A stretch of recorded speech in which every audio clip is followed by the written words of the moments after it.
आज 16 जून 2026 है, दिन है ट्यूसडे का और मेरा नाम है प्रदीप शुक्ला। ये वीडियो सिर्फ एजुकेशनल पर्पज है, ना मैं कोई भी स्टॉक खरीदने की सलाह देता हूँ और ना ही बेचने की। आप जिस भी कंपनी में पैसा लगाएं खुद रिसर्च करें, एनालाइज करें, अपने फाइनेंशियल एडवाइजर की राय लें, तभी अपने पैसे को शेयर मार्केट में लगाएं। आज मैं बात करने वाला हूँ MSTC के बारे में।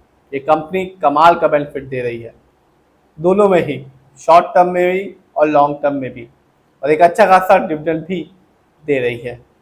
बात करें इस कंपनी के बारे में, यानी कि MSTC के बारे में, तो इस कंपनी का फुल फॉर्म है मेटल स्क्रैप ट्रेड कॉर्पोरेशन, और ये बिजनेस में एक्सपोर्ट करती है स्क्रैप फ्रॉम इंडिया। आज की बात करूँ तो आज जब 3:30 बजे मार्केट बंद हुआ तो इस कंपनी का शेयर प्राइस था 708 रुपीज़ 80 पैसे का, और आज भी इस कंपनी ने अपने शेयर होल्डर्स को माला माल कर दिया रिटर्न के मामले में, क्योंकि इस कंपनी ने आज के दिन 12.55% निकाल के दिया एक दिन में। लेकिन जैसा मैंने पहले कहा, शॉर्ट टर्म और लॉन्ग टर्म दोनों में ही ये कंपनी अपने शेयर होल्डर्स को माला माल कर रही है।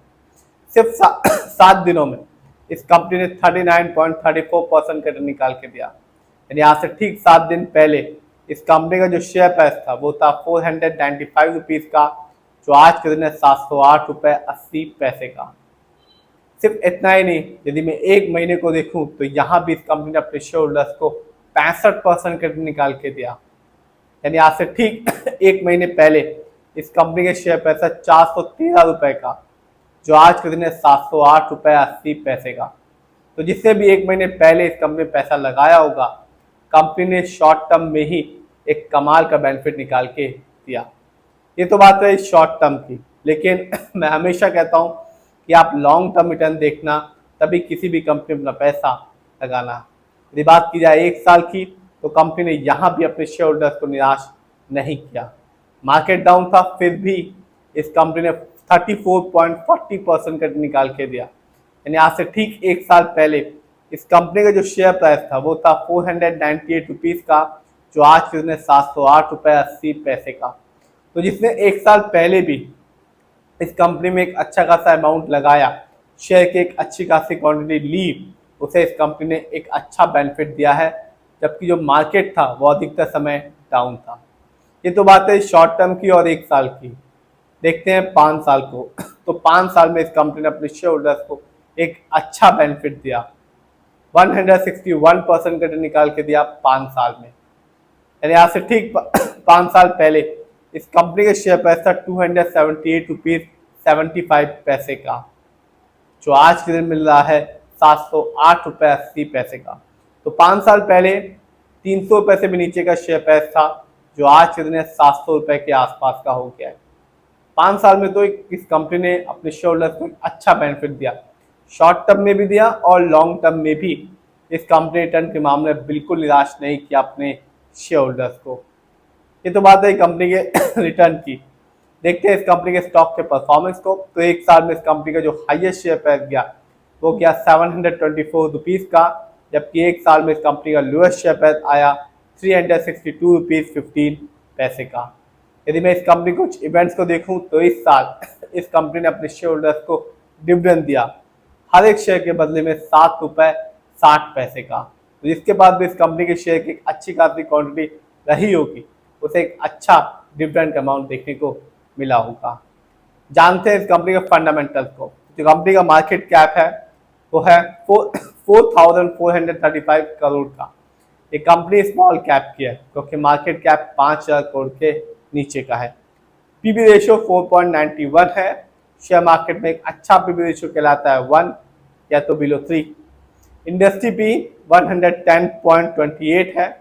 शेयर मार्केट में एक अच्छा इंडस्ट्री पी कहलाता है 20 से लेकर 25 के बीच में।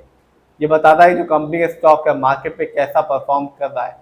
क्या वो बहुत महंगा तो नहीं हो गया शेयर मार्केट में, क्या बहुत ज़्यादा सस्ता तो नहीं हो गया शेयर मार्केट में कंपनी का शेयर। डेब्ट टू इक्विटी 0.16 है। आप भी देख सकते हैं इस कंपनी पर लोन कर्ज नहीं है। इस कंपनी का जो आरओई है वो है 24.16% का, बहुत ही अच्छा है। शेयर मार्केट में एक अच्छा आरओई कहलाता है 15% से लेकर 20% के बीच में।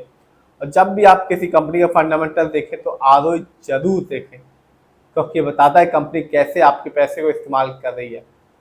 यदि कंपनी का आरओई हाई होता है या पॉजिटिव होता है तो साफ बताता है कंपनी आपके पैसे को सही प्रोजेक्ट्स में लगा रही है, जिससे आगे चल के फ्यूचर में कंपनी आपको एक अच्छा खासा रिटर्न दे पाएगी।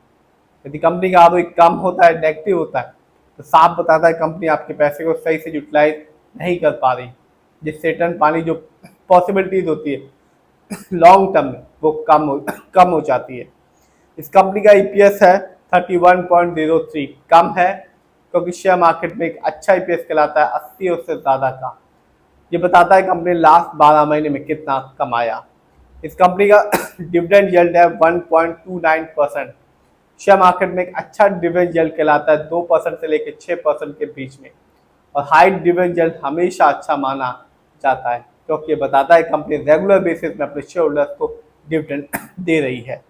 इस कंपनी का बुक वैल्यू है 128.40 और कंपनी का फेस वैल्यू है 10। जानते हैं इस कंपनी के फाइनेंशियल कंडीशन को। तो मार्च क्वार्टर में इस कंपनी का जो रेवेन्यू था वो था 107 करोड़ का, जबकि 2025 में इस कंपनी का ईयरली रेवेन्यू था 388 करोड़ का। प्रॉफिट मार्च क्वार्टर में इस कंपनी का प्रॉफिट था 51 करोड़ का, जबकि 2025 में इस कंपनी का ईयरली प्रॉफिट था 407 करोड़ का। देखते हैं किसका कितना पैसा इस कंपनी में लगा हुआ है। तो प्रमोटर यानी कि इस कंपनी के ओनर्स जिनका पैसा इस कंपनी में लगा हुआ है 64.75% का। रिटेलर्स यानी कि हम लोग का पैसा इस कंपनी में लगा हुआ है 30.11% का। एफआईआई यानी कि विदेशी निवेशक जिनका पैसा इस कंपनी में लगा हुआ है 3.93% का।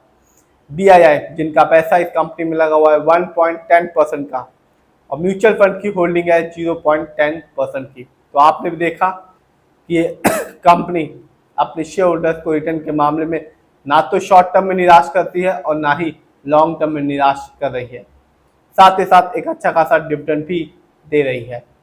फिर भी आप जिसमें पैसा लगाएं खुद रिसर्च करें, एनालाइज करें, अपने फाइनेंशियल एडवाइजर की राय लें, तब भी अपने पैसे को शेयर मार्केट में लगाएं।